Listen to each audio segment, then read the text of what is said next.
Estamos de volta! E hoje a gente vai dando sequência no nosso projeto Mulheres Continentais e eu vou falar sobre o livro que eu escolhi para representar a América do Sul, que é o As Coisas que Perdemos no Fogo, da Mariana Enríquez, da Argentina. Esse é um livro de contos e assim, quando eu escolhendo ele aleatoriamente também, veio lá falando que era uma seleção de contos de terror, de medo e tal, uma coisa meio suspense. Não, vai ser muito doido, né?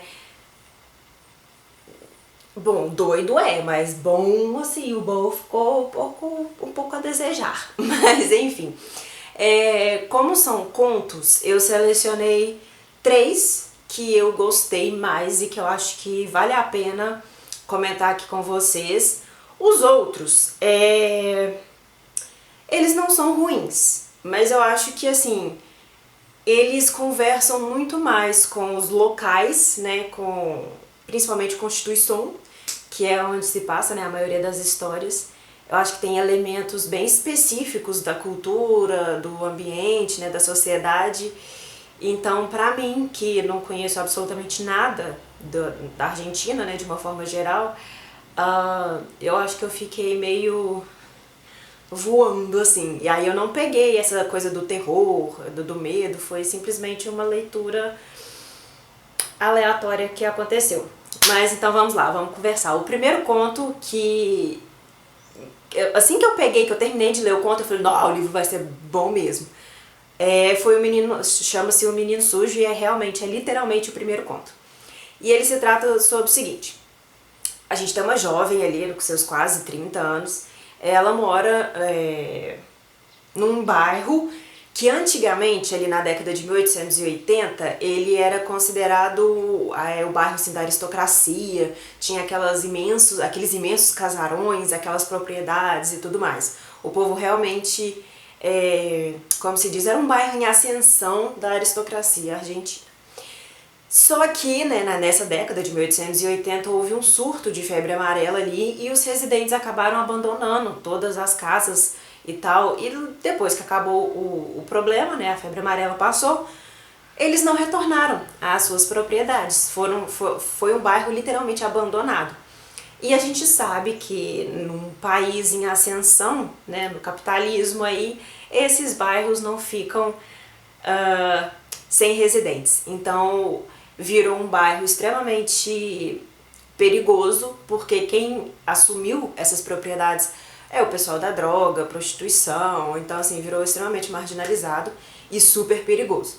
Só que a nossa personagem principal, ela, depois que ela perdeu, né, os avós, um dos proprietários desses casarões, ela teve uma coisa tipo assim, não vou deixar essa casa maravilhosa abandonada aqui ao caos, eu não vou perder essa casa, eu vou continuar morando aqui.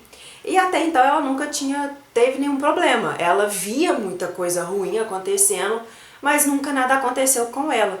E de certa forma era uma maneira dela se manter no mundo real, sabe? Voltando pra casa, ela via todo esse mal acontecendo. Então ela meio que saía daquele mundinho que a gente gosta de ignorar, né? E uma dessas situações é justamente uma mãe grávida e uma criança que dormem ali na rua dela. Eles têm um colchãozinho ali com os pertences e eles dormem ali na rua. Durante o dia ela não vê eles, né? Só durante a noite, quando ela retorna do trabalho, ela sempre vê eles ali já prontinhos para dormir. Só que essa mãe apresenta traços de usuária. Então ela está sempre muito avoada, ela trata o filho dela muito mal, ela consome muita droga, muito álcool e ela está grávida, então ela fica realmente assim, bastante incomodada com a situação. Aí uma bela noite, a campainha dela toca bem tarde da noite, ela acha aquilo muito estranho e é o menininho falando assim, olha, minha mãe sumiu, tem muito tempo que ela saiu e ela não retorna. E a mulher ficou extremamente incomodada, ela falou assim, putz, é uma criança, sei lá, o menino devia ter uns 7, 6 anos de idade, ela falou assim, eu não posso deixar esse menino sozinho. Ela acolhe esse menino, ela dá pra ele o que comer, Ela inclusive leva ele pra dar uma volta assim no bairro pra ver se eles encontram ela, se ela tá em algum ponto específico, pedindo droga, sei lá. Ela compra um sorvete pra ele e eles começam a bater um papo ali. E ele menciona que, eu não sei se é atrás da sorveteria ou perto da sorveteria que eles vão, que tem um lugar lá que é meio estranho, que é um desses elementos religiosos que eu comentei, que eu não peguei muito bem.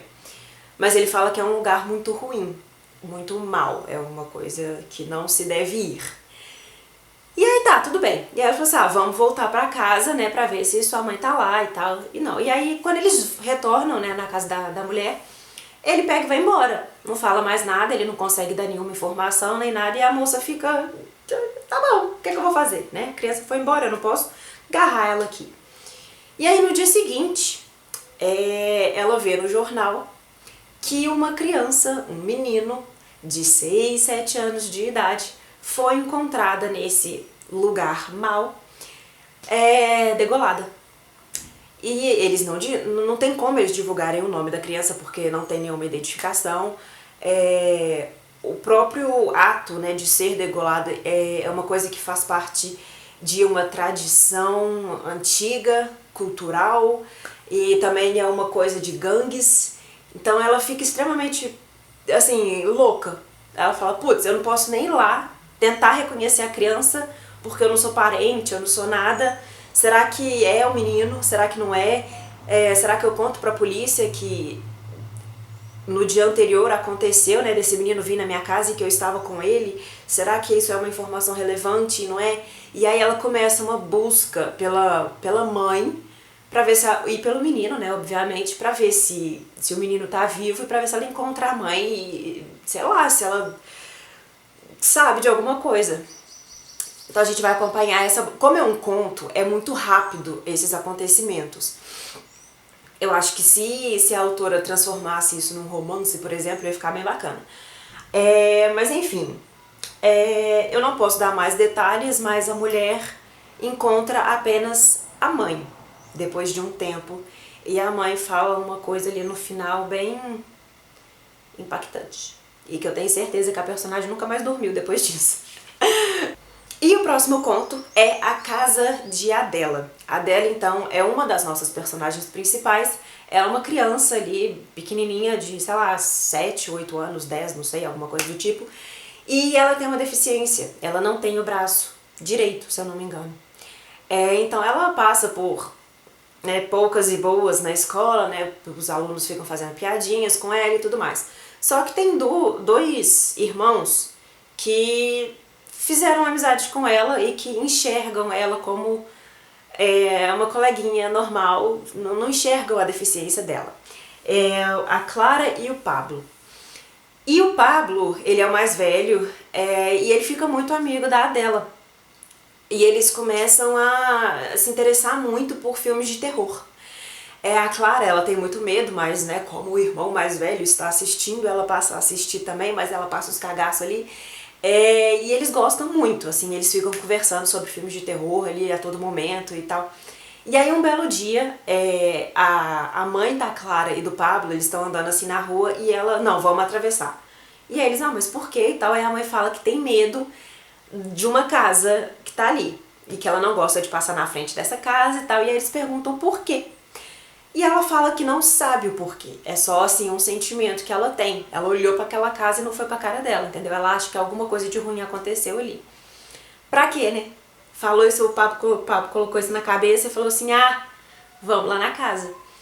E aí aquelas crianças, né, eles fizeram um combinado de entrar nessa casa, eu acho que no final das férias de verão deles lá. E eles vão, de fato, eles entram dentro dessa casa e enquanto eles estão explorando, assim, a Adela some. Acabou, não posso contar mais. Mas, assim, é muito bizarro. É bizarro. A menina sumiu e sumiu.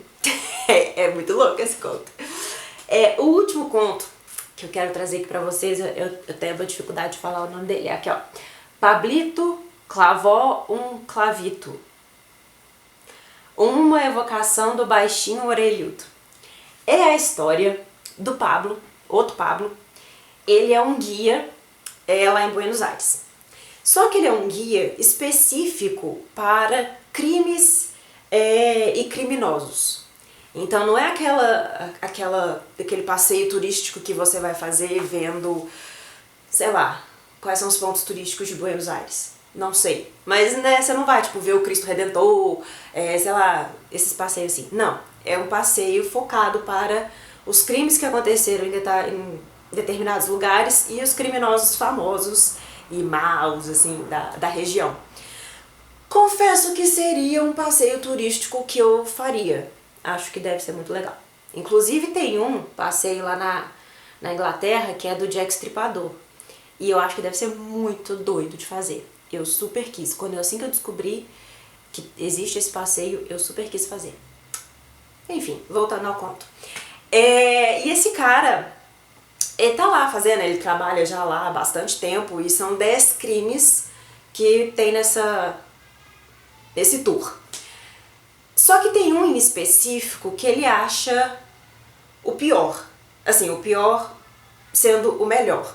É o que mais causa impacto nos visitantes. É o que gera mais pergunta, mais curiosidade e tal, porque são realmente crimes bem tensos. Né? O cara, ele matava não só pessoas, mas como animais também. Então ele ia pra todo lado assim.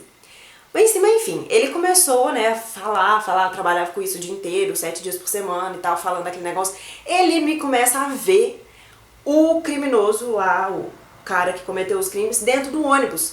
Como se ele fosse, tipo, um ouvinte, sabe? Tipo, deixa eu ver se você tá contando a história direito.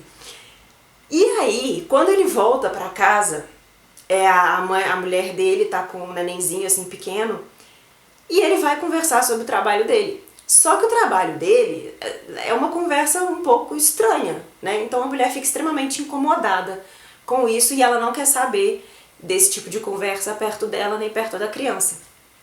Então eles acabam, assim, se isolando. E ele encontra nesse crime uma admiração. Ele passa a ter uma admiração por esse cara. É uma relação muito doida, é muito louco. Então, assim, ele começa a enxergar o cara lá no ônibus todos os dias. E, assim, ele começa a incorporar a personalidade do criminoso. E aí vai chegando, assim, no final, tem uma ação que ele faz, é uma coisa bem pequena, mas que aquilo me deu um suador, que eu falei assim, meu Deus, eu tô acreditando que ele vai fazer isso. E aí acaba o conto. Ai, que ódio que eu fiquei, eu quero saber o que aconteceu. Mas assim, é muito louco. Eu achei esse conto, pra mim, dos 3, foi o melhor. Ele tem um peso psicológico assim, muito grande. Eu gostei bastante. Dos outros contos, o que eu posso dizer? Tem Os Anos Intoxicados. É um conto interessante, mas eu não sei se o formato de conto foi certo para o tipo de história que a autora gostaria de contar, né? Então ela começa em 1989 com umas amigas lá, praticamente drogadas, elas viviam drogadas. A gente vai acompanhar todo o avanço dessas meninas nas drogas. E ele termina em 1994, no aniversário de uma delas, e com um acontecimento com o namorado da Andrea. É muito louco. É muita viagem de drogas. Eu não sei, eu acho que se fosse um romance de formação, por exemplo, eu acho que ficaria melhor, ela conseguiria desenvolver melhor os personagens. Tem um outro que é a Hospedaria. São 2 crianças também. É o seguinte, tem essa hospedaria, eu tô colando aqui no meu caderno. Ela foi uma escola de polícia durante a ditadura. E aí depois, né, com os anos e tal, a proprietária lá transformou isso numa hospedaria. Só que o cara, o Rócio, que é um pai das meninas, ele trabalha como guia ali da região. E ele menciona esse fato da hospedaria ter sido, essa academia e tudo mais. Só que a dona não gosta e acaba demitindo ele. E aí a menina pra meio que se vingar da dona, ela combina com a amiguinha dela de colocar, tipo, rasgar os colchões e colocar bife, os bifes, assim, os pedaços de bife, dentro do colchão e arrumar a cama de volta. Então, tipo assim, aquele trem ia feder de um tanto e a dona ia custar a encontrar, né, a origem do cheiro e tudo mais. Era tipo uma vingança que ela tava planejando. Só que aí algumas coisas acontecem e as meninas se assustam ao longo ali do progresso, né, de enfiar o bife no colchão, que elas arrumam uma gritaria danada, assim, começa a gritar e tal, e acabam entregando, né, que elas estavam ali escondidas. E aí elas falam, tipo, por que você tá gritando? O que vocês estão fazendo aqui? E aí elas falam o que aconteceu, e aí a dona vira e fala assim, não teve nada disso não, aconteceu nada disso que vocês estão falando, tá tudo tranquilo aqui. E aí acaba o conto. Assim, eu achei interessante, eu achei mais ou menos, assim, eu achei fraquinho, sabe? Foi tipo, realmente, quando termina e você vê que sempre tem essa situação, né? Um grupo de pessoas ou uma pessoa específica passa por uma situação que ela acha que é muito real, e aí vem uma outra que tava do lado dela e fala que não aconteceu nada disso. É tipo muita alucinação. Eu acho isso bacana pelo ponto de vista de ser alucinação e de lidar com essa temática. Mas não sei, não achei muita graça no conto não. E aí os outros, eu não gostei, não achei nada demais. Tem um que chama Teia de Aranha, que é de um cara chato pra caramba, o Juan Martins. A mulher acabou casando com ele porque, sei lá, falaram que ela tinha que casar e ela já tava com uns 30 anos lá, falou assim, eu tenho que casar, vou casar, e casou com o cara. Só que o cara é um escroto, idiota pra caramba, e me deu uma raiva dele, e aí... Enfim, mas é isso. Eu acho que vale a pena a leitura dos contos, eu acredito que esses contos que eu mencionei com mais detalhe valem a pena, né, a leitura do todo. E é isso, eu espero que vocês tenham gostado e até a próxima!